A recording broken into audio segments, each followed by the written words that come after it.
भक्तजनों, माताओं, बहनों, सादर जय श्री कृष्ण। हमारे YouTube चैनल में आप सभी का बहुत बहुत स्वागत है।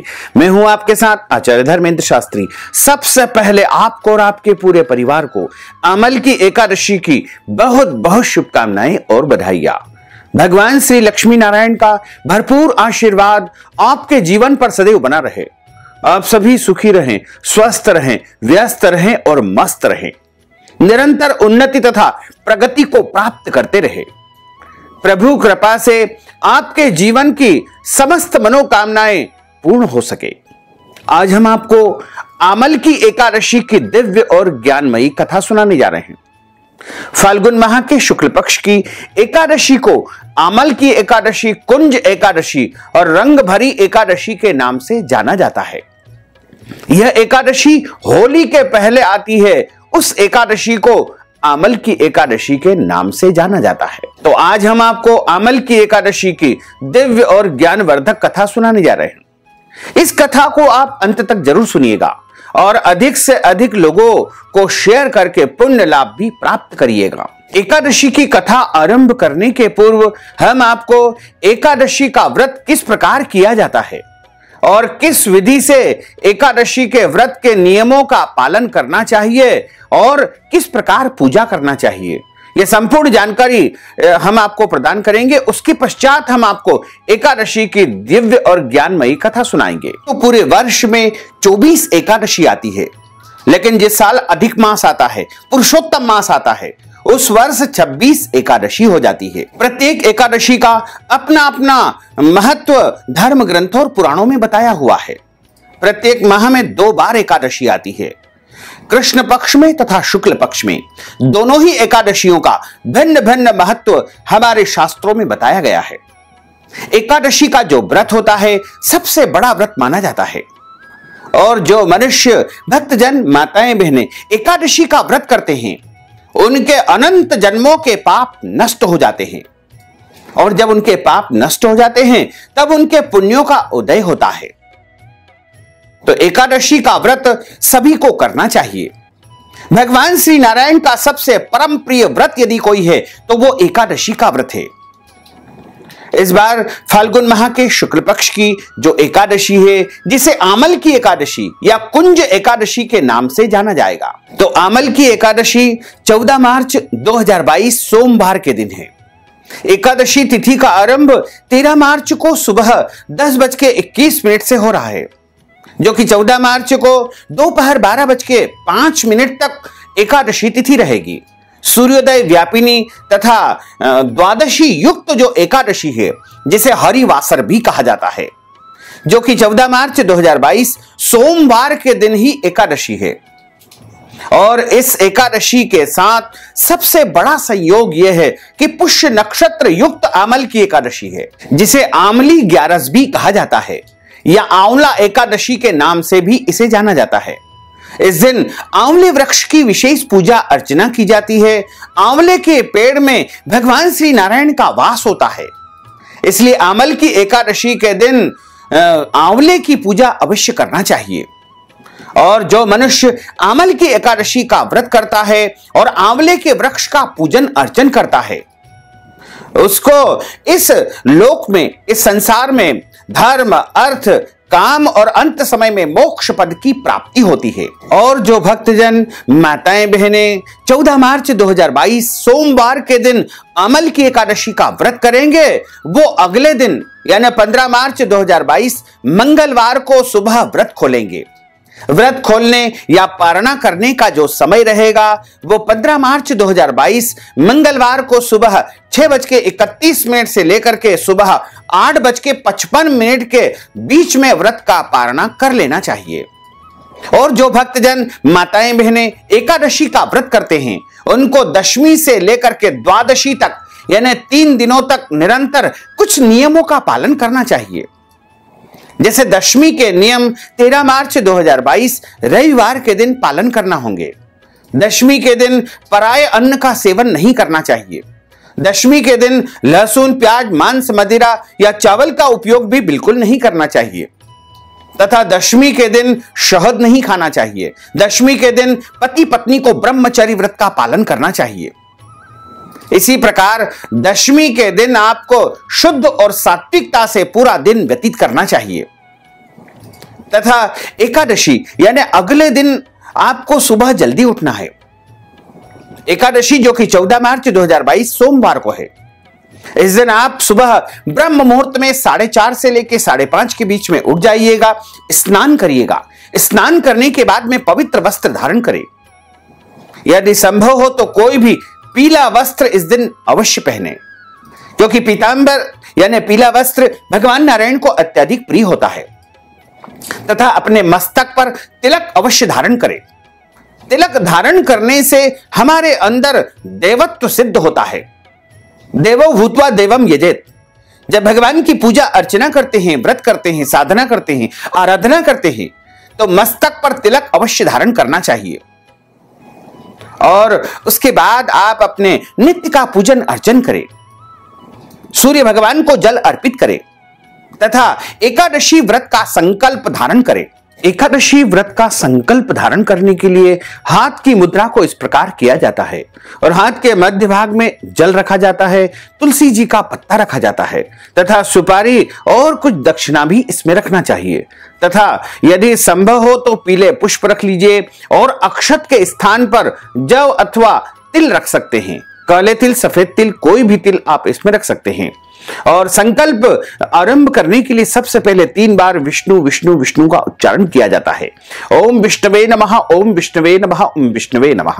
ओम तथिर्विष्णु सावारो नक्षत्रम विष्णुरेव च योगश्च करणम विष्णु सर्वं विष्णुमयं जगत। ओम विष्णुर्विष्णुर्विष्णुः विष्णु श्रीमद् भगवतो महापुरुषस्य विष्णोर आज्ञया प्रवर्तमानस्य अद्य श्री ब्रह्मणोहि द्वितीय प्रार्धे श्री श्वेतवाराह कल्पे वैवस्वत मन्वन्तरे अष्टाविंशतमे कलयुगे कलि प्रथम चरणे भूर्लोके भारतवर्षे भरतखंडे जम्बूद्वीपे आर्यावर्तांतर्गत ब्रह्मवर्तैकदेशैः अवंतिकायां विशाला क्षेत्रे मध्य प्रदेशे भोपाल मंडलांतर्गते भोपाल नाम्नि नगरैः संवत् 2078 मासा नाम मासे पुण्य पवित्र मासे फाल्गुन मासैः शुभैः शुक्ल पक्षे अद्यायः एकादश्यायां पुण्यतिथ्योः चंद्रवासरान्वितायां महा अद्य दिवसैः पुनर्वसु तदरान उपरांत पुष्य दिवस नक्षत्रैः कर्क राशिस्ते श्री चंद्रैः कुंभ राशिस्ते श्री देवराज गुरोः कुंभ राशिस्ते श्री सूर्ये शेषेषु ग्रहेषु यथा यथम राशि स्थान इससे सस्सु एवं ग्रह गुण गण विशेषण विशिष्टायाम शुभ पुण्य तिथौः। बोलिए मम आत्मनः।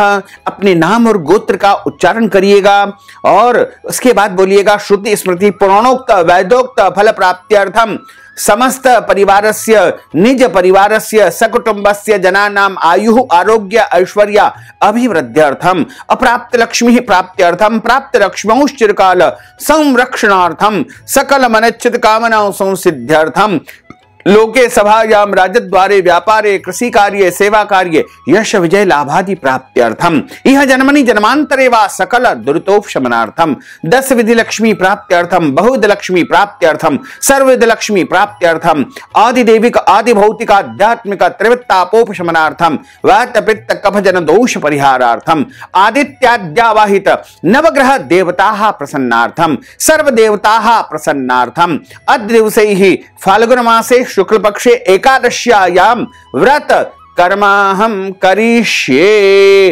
इस प्रकार संकल्प प्रभु को आप समर्पण कर दीजिएगा तथा हाथ जोड़ करके प्रभु से निवेदन करें, विनती करें कि हे प्रभु, आज हम अमल की एकादशी का व्रत करने जा रहे हैं। हमारे इस व्रत को आप सफल करवाने में हमें जो है कृपा प्राप्त करना। आपकी कृपा से संपूर्ण विधि विधान तथा नियमों के साथ हम आज एकादशी का व्रत कर सके और हमारे जीवन के सभी कष्ट और संकट समाप्त हो सके तथा आपकी कृपा दृष्टि हमारे ऊपर सदैव बनी रहे। एकादशी व्रत का संकल्प धारण करने के लिए हाथ में सुपारी, जल और कुछ पैसे तथा चावल के स्थान पर जौ और तिल का उपयोग आप कर सकते हैं। तुलसी जी के पत्ते भी इस संकल्प में रखना चाहिए और संकल्प लेकर के इस दिन व्रत आरंभ करना चाहिए। एकादशी के दिन अन्न का सेवन बिल्कुल नहीं करना चाहिए। एकादशी के दिन चावल नहीं खाना चाहिए। एकादशी के दिन लहसुन, प्याज, मांस, मदिरा, मसूर की दाल का उपयोग तो 10वीं से लेकर के द्वादशी तक किसी भी दिन नहीं करना चाहिए, क्योंकि मसूर की दाल को मांस की संज्ञा हमारे धर्म ग्रंथों में दी गई है, इसलिए दशमी से लेकर के द्वादशी तक 3 दिनों तक निरंतर मसूर की दाल का परित्याग कर देना चाहिए। वैसे तो मसूर की दाल सनातन धर्म को मानने वाले किसी भी भक्तजन को सेवन नहीं करना चाहिए।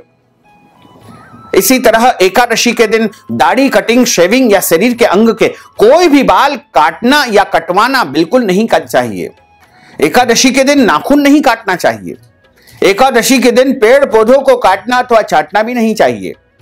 भगवान की पूजा के लिए आप इस दिन पुष्प तोड़ सकते हैं, कोई दोष नहीं होता है। इसी तरह तुलसी जी एकादशी के दिन अनिवार्य रूप से पूजा में उपयोग की जाती है, इसलिए आप तुलसी जी से आज्ञा लेकर के इस दिन तुलसी जी का पत्ता तोड़ सकते हैं, कोई दोष नहीं लगेगा। तुलसी जी का पूजन भी करें, तुलसी जी में जल भी चढ़ाएं। तुलसी जी के समीप शुद्ध घी का दीपक भी आपको इस दिन लगाना चाहिए तथा इस दिन गौ माता की सेवा भी करना चाहिए। गौ माता के अंदर समस्त देवी देवताओं का निवास माना जाता है। इसी तरह एकादशी के दिन आपको झूठ नहीं बोलना है, क्रोध नहीं करना है, वाद विवाद नहीं करना है, लड़ाई झगड़ा बिल्कुल नहीं करना है तथा घर आए हुए याचक, भिखारी अथवा मांगने वाले को खाली हाथ नहीं लौटाना चाहिए। अपनी श्रद्धा, भक्ति एवं आस्था के अनुसार कुछ न कुछ दान पुण्य उसे अवश्य ही करना चाहिए। और जो भक्तजन, माताएं, बहनें एकादशी का व्रत करते हैं, उनको एकादशी की कथा ब्राह्मण के मुख से जरूर सुनना चाहिए, क्योंकि ब्रह्म वाक्य जनार्दन, जब आप ब्राह्मण के मुखारविंद से कथा का श्रवण करेंगे तो आपको नारायण के मुख से ही कथा सुनने का पुण्य फल प्राप्त होगा। और ब्राह्मण के मुख से कथा सुनने के पश्चात आप उनको दान दक्षिणा अवश्य प्रदान करें। इसी तरह एकादशी की रात्रि में ब्रह्मचर्य व्रत का पालन करते हुए रात्रि जागरण भी करना चाहिए। एकादशी के दिन अन्न का सेवन बिल्कुल नहीं किया जाता है। इस दिन फलाहार का उपयोग ही करना चाहिए और जो फलाहार आप अपने लिए तैयार करते हैं उसको पहले भगवान को भोग लगाएं, प्रभु को भोग धराएं, उसके बाद ही स्वयं फलाहार स्वीकार करें। हमारे धर्म ग्रंथों और पुराणों में सर्वोत्तम फलाहार गाय का दूध और गाय के दूध से बनी वस्तुएं ही बताया गया है। इसके अलावा फल को भी सर्वोत्तम फलाहार माना जाता है, तो फल से निर्मित समस्त वस्तुओं का आप उपयोग कर सकते हैं। इसके अलावा अन्य शुद्ध और सात्विक फलाहार का उपयोग ही आपको करना चाहिए। फलाहार में कभी भी हल्दी का उपयोग नहीं करना चाहिए। फलाहार में सादे नमक का उपयोग नहीं करना चाहिए। इस दिन काला या सेंधा या जो फलाहारी नमक होता है उसका ही उपयोग आपको करना चाहिए। और एकादशी के दिन यदि आपके घर परिवार में जन्म अथवा मृत्यु का सूतक यदि अचानक लग जाता है तो ऐसी अवस्था में भी आप व्रत तो करें, व्रत के नियमों का भी पालन करें, लेकिन भगवान का पूजन अर्चन और स्पर्श आपको नहीं करना चाहिए। इसी तरह जो माताएं बहनें मासिक धर्म अथवा पीरियड की अवस्था में यदि एकादशी के दिन अचानक आ जाती है तो ऐसी अवस्था में वो व्रत भी करे, व्रत के नियमों का भी पालन करे, लेकिन भगवान का पूजन तथा स्पर्श उनको नहीं करना चाहिए। और जो गर्भवती माताएं बहनें होती है वो यदि व्रत करना चाहती है तो वो व्रत कर सकती है, लेकिन अपने बच्चों जो पेट में उनके बच्चा पल रहा है उसका ध्यान रखते हुए अच्छी तरह से फलाहार करके ही वो व्रत करे। इसी तरह एकादशी के दिन उसके एक दिन पहले या उस दिन या फिर अगले दिन यदि आपको यात्रा करना है तो धर्म ग्रंथों और पुराणों में लिखा हुआ है कि आपत्ति काले मर्यादा नास्ति, यानी यदि आप यात्रा में हैं तो वो एक प्रकार का आपत्ति काल होता है। वहां पर किसी भी प्रकार का आप कोई कठोर नियम पालन नहीं कर सकते हैं, इसलिए उस समय कोई भी दोष नहीं माना जाएगा। आप यथा स्थिति यथा परिस्थिति के अनुसार स्वयं निर्णय करते हुए इन नियमों का पालन करें। एकादशी की रात्रि में भगवान के पवित्र नामों का उच्चारण करना चाहिए। विष्णु सहस्त्र नाम, श्री गोपाल सहस्त्र नाम या इष्ट मंत्र, गुरु मंत्र या अष्टाक्षर मंत्र श्री कृष्ण शरणम मम या द्वादशाक्षर मंत्र ओम नमो भगवते वासुदेवाय, इन महामंत्रों का जाप आपको करना चाहिए। या भगवान के भजन अथवा कीर्तन भी आप इस रात्रि में कर सकते हैं। एकादशी का दिन बड़ा ही पुण्यदायक दिन होता है और इस दिन दान पुण्य करने से महान पुण्य फल की प्राप्ति होती है। अमल की एकादशी के दिन यदि पुष्य नक्षत्र आता है तो यह दिन बड़ा ही पुण्यदायक रहेगा और पुष्य नक्षत्र युक्त अमल की एकादशी का कोई भी मनुष्य व्रत करता है, पूजन अर्चन करता है या फिर दान पुण्य करता है तो उसके कई जन्मों के यानी अनंत जन्मों के पाप दोष नष्ट हो जाते हैं तथा उसके पुण्यों का उदय होता है। जब उसके पुण्यों का उदय होगा तब उसे सांसारिक सुखों की प्राप्ति होगी और धर्म, अर्थ, काम तथा अंत समय में मोक्ष पद को अवश्य ही प्राप्त कर लेगा। इसी तरह एकादशी के दिन भगवान का पूजन अर्चन विशेष रूप से करना चाहिए। यदि आपके घर परिवार में ठाकुर जी का, बाल गोपाल जी का, बाल कृष्ण जी का या भगवान लक्ष्मी नारायण का प्रतिदिन आप पूजन करते हैं तो इस दिन आप उनका विशेष रूप से पूजन अर्चन करें, उनको विशेष वस्त्र श्रृंगार धारण करवाएं और यदि आप कर सकते हैं तो एक चौकी की स्थापना करें, उसके ऊपर पीला कपड़ा बिछाएं, उसके मध्य में भगवान के स्वरूप यानी बाल गोपाल, बाल कृष्ण जी की, विष्णु भगवान की, लक्ष्मी नारायण की, राधा कृष्ण की मूर्ति की स्थापना करें या उनके चित्र की स्थापना करें और उनके सीधे हाथ की तरफ गेहूं रख करके, एक लोटा रख करके उस पर कलावा बांध करके आम के पत्ते और नारियल रख करके कलश की स्थापना करें। सर्वप्रथम सामने गौरी गणेश रख करके उनकी पूजा करें, दीपक का पूजन करें, कलश का पूजन करें, फिर भगवान नारायण का या बालकृष्ण जी का पूजन अर्चन करें। फिर उनको फलाहार जो आपने तैयार किया है या नहीं भी तैयार किया है तो फल और मिठाई ला करके भोग लगाएं और वो फल और मिठाई आप पूरे परिवार के साथ में स्वयं ग्रहण करें और भगवान का पूजन अर्चन करके कथा का श्रवण करें, आरती उतारें।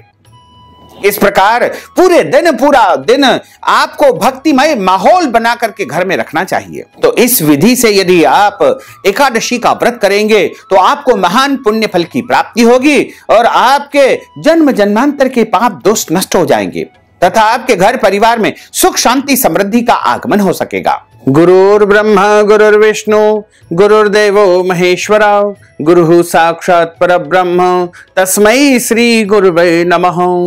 श्री अखंड मंडलाकारं व्याप्तं येन चराचरं तत्पदं दर्शितं येन तस्मै श्री गुरुवे नमः। वरः पीडं नटवर वपुः कर्णयोः कर्णिकारं बिभ्रद्वास कनक कपीशम वैजयंतीं च मालां रंध्रान् वेणोर्धर सुधया पूरयन् गोपवृन्दैः वृन्दारण्यं स्वपदरमणं प्राविशत गीत कीर्तिः। करारविन्देन पदारविन्दं मुखारविन्देन विनिवेशयन्तीं वटस्य पत्रस्य पुटेशयानं बालं मुकुन्दं मनसा स्मरामि। कस्तूरी तिलकं ललाटपटले वक्षस्थले कौस्तुभं नासाग्रे वरमौक्तिकं करतले वेणुः करे कंकणं सर्वांगे हरिचन्दनं सुललितं कंठे च मुक्तावलिं गोपस्त्री परिवेष्टितो विजयते गोपाल चूड़ामणिं। जय जय श्री राधा रमण, जय जय नवल किशोर, जय गोपी चित चोर प्रभु, जय जय माखन चोर। मात मेरी श्री राधिका, पिता मेरे घनश्याम, इन दोनों के चरणन में मेरा बारंबार प्रणाम। मोहिनी मूरत श्याम की वो मन रही समाय, जो मेहंदी के पात में लाली रही समाय। धन यौवन एक दिन उड़ जाएंगे जैसे उड़े कपूर, मन मूरख तू राम भज क्यों चाटे जगधूर। राम कृष्ण दो एक है अंतर नहीं निमेष, इनके नयन गंभीर है उनके चपल विशेष। बोलिए लक्ष्मी नारायण भगवान की जय, श्री गिरिराज धरण की जय, श्री बाल कृष्ण लाल की जय, श्री श्याम सुंदर यमुने महारानी की जय, श्री वल्लभाधीश की जय, श्री गुसाई जी परम दयाल की जय, श्री गुरुदेव की जय, लाडले लाल की जय। हमारे धर्म ग्रंथों और पुराणों में जो आमल की एकादशी की कथा बताई गई है उसमें लिखा हुआ है कि मांधाता बोले कि हे वशिष्ठ जी, यदि आप मुझ पर कृपा करें तो किसी ऐसे व्रत की कथा कहिए जिससे मेरा कल्याण हो सके। महर्षि वशिष्ठ बोले कि हे राजन, सब व्रतों में उत्तम और अंत में मोक्ष को देने वाला आमल की एकादशी का व्रत है। इसकी दिव्य और ज्ञानमयी कथा का आज मैं आपके सम्मुख वर्णन करने जा रहा हूं। इस एकादशी को आमल की एकादशी भी कहते हैं। इसके अलावा इसे कुंज एकादशी के नाम से भी जाना जाता है तथा होली के पहले आने के कारण इसे रंग भरी एकादशी के नाम से भी जाना जाता है। इस एकादशी के दिन काशी में भगवान भोलेनाथ माता पार्वती के साथ में अपनी पहली होलिका उत्सव के रूप में रंग भरी एकादशी का बड़ा ही उत्सव मनाते हैं। बाबा भोलेनाथ माता पार्वती के साथ में आमल की एकादशी का पर्व बड़े ही धूमधाम के साथ में काशी नगरी में मनाते हैं। इसी तरह राजस्थान के खाटू श्याम में भी इस एकादशी पर बड़ा ही महापर्व मनाया जाता है। वहां पर इस एकादशी के निमित्त बड़ा ही विशेष उत्सव होता है, मेला लगता है और धूमधाम से रंग भरी एकादशी का महापर्व मनाया जाता है। फाल्गुन माह की शुक्ल पक्ष की एकादशी का व्रत करने से मनुष्य के कई जन्मों के पाप नष्ट हो जाते हैं। इस व्रत का फल 1000 गौदान के पुण्य के बराबर प्राप्त होता है। और इसकी जो पौराणिक कथा हमारे पुराणों में बताई गई है उसमें लिखा हुआ है कि वैदिश नाम का एक नगर था जिसमें ब्राह्मण, क्षत्रिय, वैश्य और शूद्र चारों वर्ण आनंद पूर्वक निवास करते थे। उस नगर में सदैव वेद ध्वनि गुंजायमान हुआ करती थी। पापी, दुराचारी तथा नास्तिक उस नगर में कोई भी निवास नहीं करता था। उस पुण्यमयी नगर में चैत्ररथ नाम का चंद्रवंशी राजा राज्य करता था। वह अत्यंत विद्वान तथा धर्मी था और पुण्यशाली था। उस नगर में कोई भी व्यक्ति गरीब नहीं था, कोई भी दरिद्र नहीं था और कोई भी व्यक्ति उस नगर में कंजूस नहीं था। सभी नगरवासी भगवान श्री हरि विष्णु के परम भक्त थे। अबाल, वृद्ध, स्त्री, पुरुष सभी जन, सभी प्रजा इस नगर में एकादशी का व्रत अवश्य ही करते थे। एक समय की बात है कि फाल्गुन माह के शुक्ल पक्ष की आमल की एकादशी का व्रत आया। उस दिन राजा, प्रजा तथा बाल, वृद्ध सबने हर्ष पूर्वक इस व्रत को किया। राजा अपनी प्रजा के साथ में देव मंदिर जाकर पूर्ण कुंभ स्थापित करके धूप, दीप, नैवेद्य, पंचरत्न आदि से धात्री अर्थात आंवले का पूजन करने लगा तथा स्तुति करने लगे। हे धात्री, तुम ब्रह्म स्वरूप हो, तुम ब्रह्मा जी द्वारा उत्पन्न हुए हो और समस्त पापों का नाश करने वाले हो। हे धात्री, तुमको बारंबार प्रणाम करते हैं, बारंबार नमस्कार करते हैं। अब आप मेरे दिए हुए अर्घ को स्वीकार करो। हे धात्री, आप प्रभु श्री रामचंद्र जी द्वारा सम्मानित हो। मैं आपकी प्रार्थना करता हूं, आपसे विनती करता हूं, अतः आप मेरे समस्त पापों का नाश करो।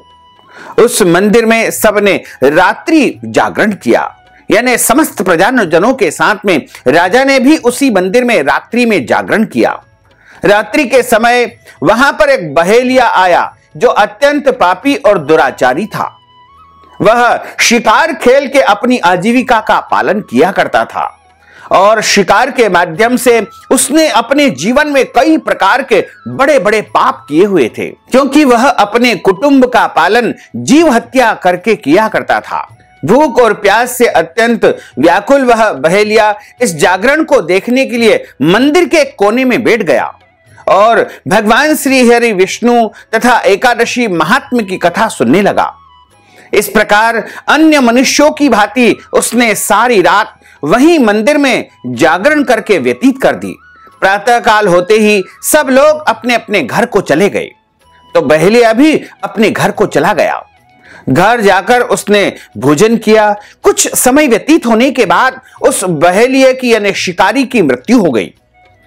मगर उस आमल की एकादशी के व्रत तथा जागरण से उसने राजा विदुरथ के घर में जन्म लिया। उसका नाम वसुरथ रखा गया। युवा होने पर वह चतुरंगिणी सेना के सहित तथा धन धान्य से युक्त होकर के 10,000 ग्रामों का पालन करने लगा।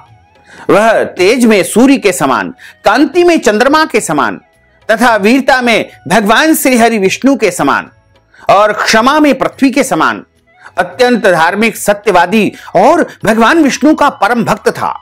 वह प्रजा का समान भाव से पालन किया करता था। दान देना उसका नित्य कर्तव्य था। एक दिन राजा शिकार खेलने के लिए वन में गया।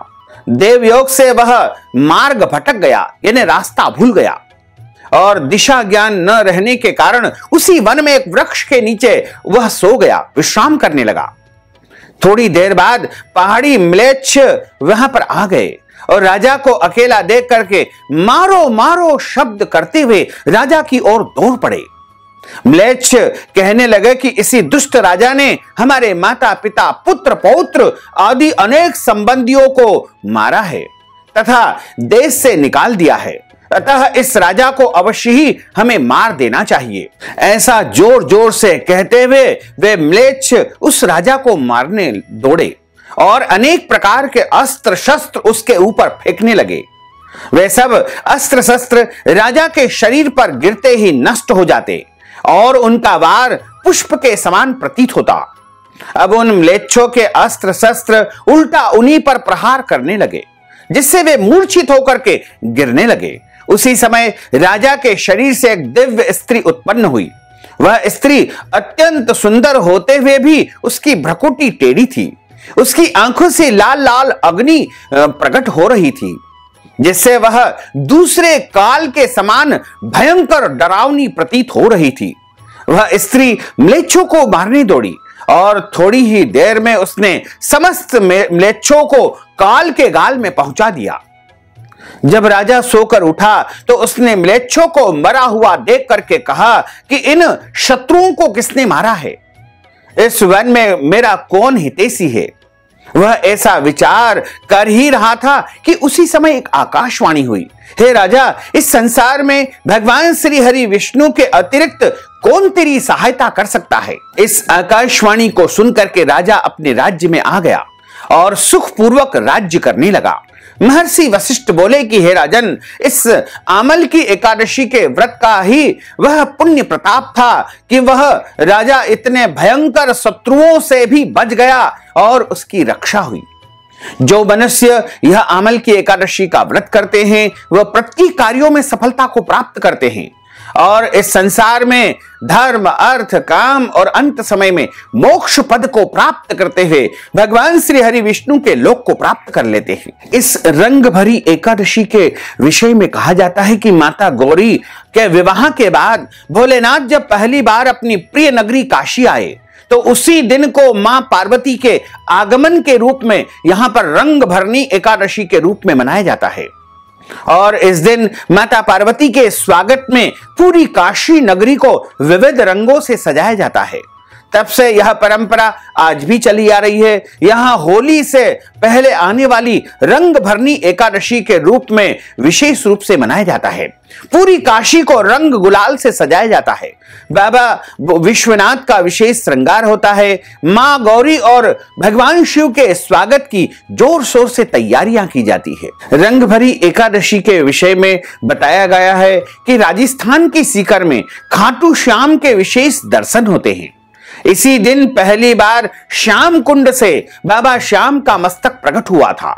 तब से होली के पहले पड़ने वाली एकादशी के अवसर पर खाटू श्याम धाम में मेले का भव्य आयोजन होता है, जहां सभी श्रद्धालु खाटू श्याम के दर्शन करके पूजन पाठ करते हैं, उनकी आराधना करते हैं और उनसे अपने परिवार के लिए सुख, समृद्धि, शांति की प्रार्थना करते हैं। अमल की एकादशी के विषय में कहा जाता है कि भगवान विष्णु ने जब अवज्ञा प्रकट की तो उसने धरा पर चंद्रमा के समान कांतिमान एक बिंदु भी प्रकट हुआ। उसी से आंवले का पौधा उत्पन्न हुआ। उसी समय भगवान विष्णु ने सृष्टि की उत्पत्ति की और भगवान ब्रह्मा की उत्पत्ति की। साथ ही देवता, गंधर्व, यक्ष, राक्षस और दानवों को भी उत्पन्न किया। उसी पौधे के पास गए, उसे देखकर सभी हैरान थे। क्योंकि इससे पहले ऐसे किसी भी पौधे के बारे में नहीं जानते थे। तभी आकाशवाणी हुई कि यह ऋषियों, यह पौधा समस्त पौधों में श्रेष्ठ आमलक है, यानी आंवले का पौधा है, जो कि भगवान विष्णु को अत्यंत प्रिय है। यही नहीं, आंवले के स्मरण मात्र से ही गौदान का पुण्य फल प्राप्त होता है। वहीं इस पौधे के स्पर्श करने से 2 गुना और इसको खाने से 3 गुना पुण्य फल प्राप्त होता है। आंवले के वृक्ष को पापों को हरने वाला बताया गया है। इसीलिए आंवल की एकादशी के दिन आंवले का विशेष रूप से पूजन अर्चन किया जाता है और आंवले को प्रणाम किया जाता है। आंवले का फल भी इस दिन खाया जाता है और कहा गया है कि इसके मूल में भगवान विष्णु, ब्रह्मा और भगवान भोलेनाथ विराजित होते हैं। शाखाओं में मुनि, टहनियों में देवता, पत्तों में वसु और फलों में सभी प्रजापति निवास करते हैं। इसलिए जो भी इस आंवले के पौधे या वृक्ष की पूजा करते हैं, उन्हें भगवान विष्णु की विशेष कृपा मिलती है। सभी ने इस आकाशवाणी से पूछा कि आप कौन हो? तभी आवाज हुई कि जो भूतों का ज्ञाता तथा वर्तमान एवं भविष्य का करता है, जो अदृश्य अवस्था में है, हर जगह व्याप्त है, मैं वही विष्णु हूं। उस आकाशवाणी को सुन करके सभी ने प्रणाम किया। भगवान विष्णु ने प्रसन्न होकर के सभी से वरदान मांगने को कहा। इस पर सभी ऋषियों ने कहा कि यदि आप मुझ पर प्रसन्न हो तो कोई ऐसा उपाय बताइए जिससे स्वर्ग और मोक्ष की प्राप्ति हो जाए। इसके बाद भगवान विष्णु बोले कि फाल्गुन माह के शुक्ल पक्ष की एकादशी को आमल की एकादशी का जो है व्रत सभी को करना चाहिए। इससे मनुष्य जीवन की समस्त मनोकामनाएं अवश्य ही पूर्ण होगी। बोलिए लक्ष्मी नारायण भगवान की जय, श्री वृंदावन बिहारी लाल की जय। अच्युतम केशवम राम नारायणम कृष्ण दामोदरम वासुदेवम हरे, श्रीधरम माधवम गोपिका वल्लभम, श्री जानकी नायकम श्री रामचंद्रम भजे, जानकी मनोहरम सर्वलोक नायकम, श्री शंकरादि सेवितम पुण्य नाम कीर्तनम, श्री राम राम राम राम राम नाम तायकम, रामा कृष्णा वासुदेवा भक्ति मुक्तिदायकम, रामा कृष्णा वासुदेवा भक्ति मुक्तिदायकम, रामा कृष्णा वासुदेवा भक्ति मुक्तिदायकम, रामा कृष्णा वासुदेवा भक्ति मुक्तिदायकम, रामा कृष्णा वासुदेवा भक्ति मुक्तिदायकम। बोलिए श्री गिरिराज धरण की जय। अब हम सभी मिलकर के प्रभु की आरती का गायन करेंगे। बोलिए श्री वृंदावन बिहारी लाल की जय। ओम जय जगदीश हरे, प्रभु जय जगदीश हरे, भक्त जनों के संकट, दास जनों के संकट क्षण में दूर करे। ओम जय जगदीश हरे, जो ध्यावे फल पावे, दुख बिन से मन का, स्वामी दुख बिन से मन का, सुख संपत्ति घर आवे, सुख संपत्ति घर आवे, कष्ट मिटे तन का। ओम जय जगदीश हरे, मात पिता तुम मेरे, शरण गहूं में किसकी, स्वामी शरण गहूं में किसकी, तुम बिन और न दूजा, प्रभु बिन और न दूजा, आस करूं मैं किसकी।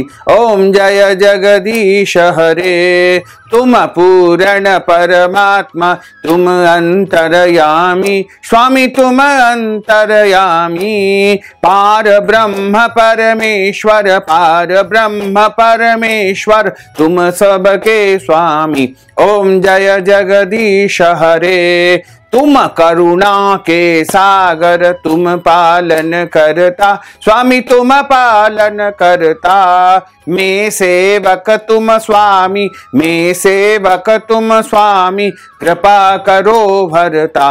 ओम जय जगदीश हरे, तुम हो एक अगोचर, सबके प्राणपति, स्वामी सबके प्राणपति, किस विध मिलहूं दयामय, किस विध मिलहूं दयामय, तुमको मैं सुमति। ओम जय जगदीश हरे, दीन बंधु दुख हरता, तुम रक्षक मेरे, स्वामी तुम ठाकुर मेरे, अपने हाथ बढ़ाओ, अपने हस्त बढ़ाओ द्वार पड़ा तेरे। ओम जय जगदीश हरे, विषय विकार मिटाओ पाप हरो देवा। स्वामी पाप हरो देवा। श्रद्धा भक्ति बढ़ाओ, श्रद्धा प्रेम बढ़ाओ, संतन की सेवा। ओम जय जगदीश हरे, तन मन धन सब कुछ है तेरा। स्वामी सब कुछ है तेरा, तेरा तुझको अर्पण, तेरा तुझको अर्पण, क्या लागे मेरा। ओम जय जगदीश हरे, पूर्ण ब्रह्म की आरती जो कोई नर गावे। स्वामी जो कोई नर गावे, कहत शिवानंद स्वामी, जपत हर हर स्वामी, मन वांछित फल पावे। ओम जय जगदीश हरे, जय जगदीश हरे। स्वामी जय जगदीश हरे, प्रभु जय जगदीश हरे, मोहन जय जगदीश हरे। भक्त जनों के संकट, दास जनों के संकट, बंसी वाला दूर करे। ओम जय जगदीश हरे। बोलिए श्री वृंदावन बिहारी लाल की जय, श्री लक्ष्मी नारायण भगवान की जय, श्री द्वारकाधीश भगवान की जय, श्री गिरिराज धरण की जय, श्री गोवर्धन नाथ भगवान की जय, श्री बालकृष्ण लाल की जय, श्री श्याम सुंदर यमुने महारानी की जय, श्री वल्लभाधीश की जय, श्री गुसाई जी परम दयाल की जय, श्री गुरुदेव की जय, लाडले लाल की जय। धर्म की जय हो, अधर्म का नाश हो, प्राणियों में सद्भावना हो, विश्व का कल्याण हो। सनातन धर्म की जय हो, गौ माता की जय हो, नगर बस्ती की जय हो, आज के आनंद की जय हो, कल के आनंद की जय हो, परसों के आनंद की जय हो, बरसों बरसों के आनंद की जय हो। जय जय श्री राधे, जय जय श्री राधे, जय जय श्री राधे श्याम। भक्तजनों, माताओं बहनों, अगर आप कथा के निमित्त या अमल की एकादशी के निमित्त नगद राशि प्रदान करना चाहते हैं, अथवा एकादशी के निमित्त वस्त्र दान, गौ दान, अन्न दान या फलाहार का दान, या फिर कोई भी दान पुण्य यदि आप एकादशी के निमित्त करना चाहते हैं, तो आप नगद राशि हमारे पेटीएम के माध्यम से, गूगल पे के माध्यम से, फोन पे के माध्यम से या अकाउंट नंबर के माध्यम से पहुंचा करके अमल की एकादशी का संपूर्ण पुण्य लाभ प्राप्त कर सकते हैं। साथ ही आपसे अनुरोध है कि हमारे इस ज्ञानवर्धक वीडियो को अधिक से अधिक लोगों को शेयर करिएगा, लाइक करिएगा, कमेंट करिएगा, और यदि अभी तक आपने सब्सक्राइब नहीं किया तो अभी और इसी समय सब्सक्राइब अवश्य कर लीजिए। आपको और आपके पूरे परिवार को सादर जय श्री कृष्ण, सादर धन्यवाद।